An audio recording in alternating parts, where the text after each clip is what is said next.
26-এর আগে ভোটার তালিকায় কারচুপির ছক। চাঞ্চল্যকর অভিযোগ তৃণমূলের। দিল্লি মহারাষ্ট্রের ভোটের প্রসঙ্গ তুলে বিজেপির বিরুদ্ধে চড়া সুর মমতা বন্দ্যোপাধ্যায়ের। সরব হয়েছেন অভিষেক বন্দ্যোপাধ্যায়ও। বুথ ভিত্তিক ভোটার লিস্ট খতিয়ে দেখার নির্দেশ তৃণমূল বিধায়কদের।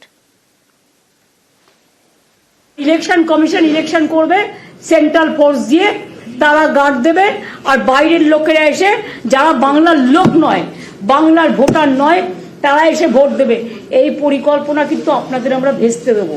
অন্য রাজ্য যেটা পারে না, বাংলা পারে।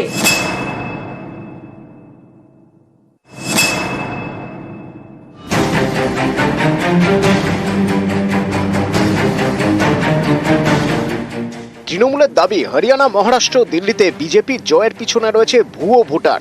বছর ঘুরলেই পশ্চিমবঙ্গে বিধানসভা নির্বাচন, তার আগে এ রাজ্যে ভোটার তালিকা নিয়ে সতর্ক তৃণমূল। তাদের অভিযোগ, অনলাইনে নাম তোলার সুযোগে ভুয়ো ভোটারদের নাম ঢোকানোর চক্রান্ত করছে বিজেপি। তাই তৃণমূলের দাবি, অনলাইনে নয়, সশরীরে হাজির হয়ে ভোটার তালিকায় নাম তুলতে হবে।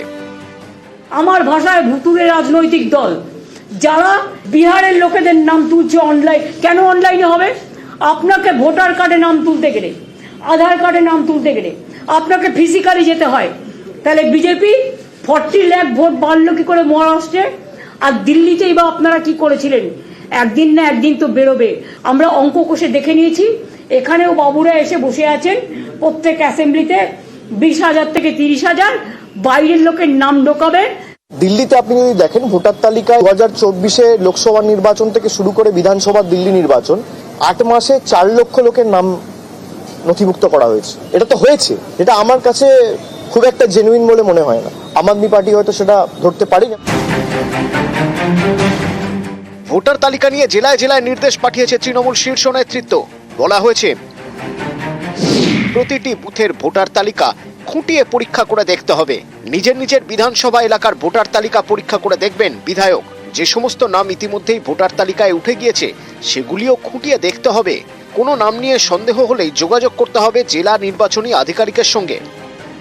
নিজেই ইলেকশন কমিশনের যে অফিসার আছে আমাদের ওখানে, সেখানে গিয়ে পরিষ্কার বলবো এবং চিঠি দিয়ে জানাবো যে একটাও ভোটার উইদাউট ভেরিফিকেশন হবে না, অনলাইন হবে না, একটাও হবে না। যদি হয় তাহলে কিন্তু তার জন্য মানুষকে নিয়ে বিক্ষোভের রাস্তায় যাব। শীর্ষ নেতৃত্বের নির্দেশ মতো ভোটার তালিকা নিয়ে ময়দানে নেমে পড়েছেন অন্য তৃণমূল বিধায়করাও। শনিবার বৈঠক ডেকেছেন মানস ভূঁইয়া। মেদিনীপুরের 2 সাংগঠনিক জেলা সভাপতিকে নির্দেশ দেওয়া হয়েছে অবিলম্বে বৈঠক করে দ্রুত পূর্ণাঙ্গ ভোটার তালিকা তৈরি করতে। হরিয়ানা, মহারাষ্ট্র, দিল্লি 3 রাজ্যের বিধানসভা নির্বাচনের ফল প্রকাশের পরই এই ভোটার তালিকার গড়মিলের বিষয়টি নজরে আসতে শুরু করেছে তৃণমূল শীর্ষ নেতৃত্বেরও। তাই জন্যই জনপ্রতিনিধিদেরকে নির্দেশ দেওয়া হয়েছে যে গোটা বিষয়কে নিয়ে কড়া পর্যবেক্ষণ তৈরি করতে। শাসক দলের বিধায়করা ইতিমধ্যেই কার্যত সেই কাজে নেমে পড়েছেন এবং চলতি সপ্তাহ থেকেই একাধিক বিধায়ক নিজের এলাকাতেই ভোটার কাজের বিষয়ে বৈঠকও ডাকলেন। ক্যামেরায় কুণাল চৌধুরীর সাথে আবির ঘোষাল, নিউজ 18 বাংলা, কলকাতা।